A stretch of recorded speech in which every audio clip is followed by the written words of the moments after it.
नमस्कार दोस्तों, स्वागत है आपका लिंग पुराण में। आज हम देखेंगे भुवन कोश का स्वभाव। तो आइए दोस्तों शुरू करते हैं। सूत जी कहने लगे, हे ब्राह्मणों, मैंने तुमसे बहुत सी जल वाली नदी और सरोवरों को कहा है, जो असंख्य है, कोई पूर्व मुख वाली, कोई दक्षिण मुख वाली, जो हर देश में कही है। आकाश रूपी समुद्र में जो सोम कहा है, वह संपूर्ण भूतों का आधार है और देवताओं के लिए अमृत का भंडार है। उसमें निकली हुई आकाश की नदी अमृतोद का नाम वाली है। वह ज्योतिषमती है, करोड़ों तट और आकाश से युक्त है। जैसे सोम है, वैसे ही वह दिनों दिन बदलती रहती है। वह 84,000 योजन ऊंची है। वह बहुत ऊंचा मेरु है। वह श्रीकंठ अम्बा के साथ क्रीड़ा करते हैं। वहीं पर मेरु की परिक्रमा करती हुई पुण्य जल वाली नदी आती है, जो मेरु पर्वत के चारों शिखर पर गिरती हुई महादेव जी की आज्ञा से समुद्र में गिरती है। इससे निकली अनेक नदियां सब द्वीपों और पर्वतों में बह रही है। ऐसी नदियां असंख्य है। गंगा तो अंबर से ही आई है। भद्रास्व देश में स्त्री और पुरुष सभी चंद्रमा की सी शक्ल वाले हैं, जो काले आम के रस का भोजन करने वाले हैं और शिव जी की कृपा से 10,000 वर्षों तक जीवित रहते हैं तथा रमणीक देश में जीव वट के फल पर भोजन करते हैं। वे 11,500 वर्ष तक जीवित रहकर शिव का ध्यान करते हैं।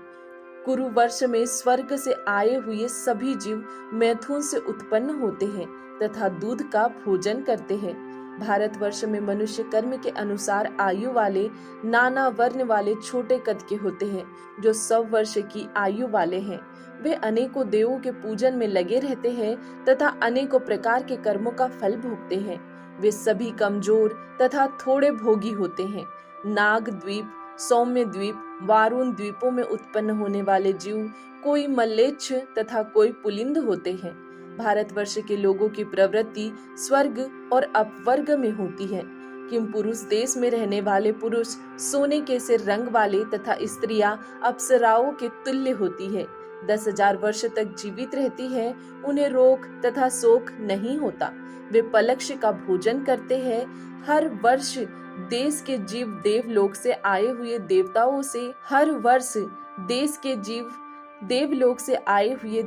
के से आकार वाले होते हैं। चांदी के से रंग वाले होते हैं। उन्हें मृत्यु की जरा भी बाधा नहीं होती। ईख के रस का पान किया करते हैं। शंकर जी की भक्ति में तत्पर रहते हैं। इलाव्रत में रहने वाले 10,000 वर्ष तक जीवित रहते हैं। वहां न तो सूर्य तपता है, न चंद्र नक्षत्र चमकते हैं। शंकर के प्रभाव से वे कमल के समान सुंदर आकार वाले होते हैं। जम्बू द्वीप में रहने वाले जम्बू रस का पान करते हैं। उनको जरा तथा भूख बाधा नहीं पहुंचती। उनको ग्लानि तथा मृत्यु भी नहीं सताती है। इस प्रकार 9 द्वीपों में रहने वालों के वर्ण, आयु आदि का मैंने संक्षेप में वर्णन किया है। पितृस्वरों का स्थान श्रृंगवान पर्वत कहा गया है। हिमवान भूतों का, यक्षों का तथा ईश्वर का भी स्थान कहलाता है। इसके अलावा सभी पर्वतों पर अम्बा के साथ और गणों के साथ भगवान नील लोहित वास करते हैं। ये सभी पर्वत राज जम्बू द्वीप में स्थित है। दोस्तों, आज के लिए इतना ही। इसके आगे देखेंगे हम अगले वीडियो में। तब तक के लिए धन्यवाद।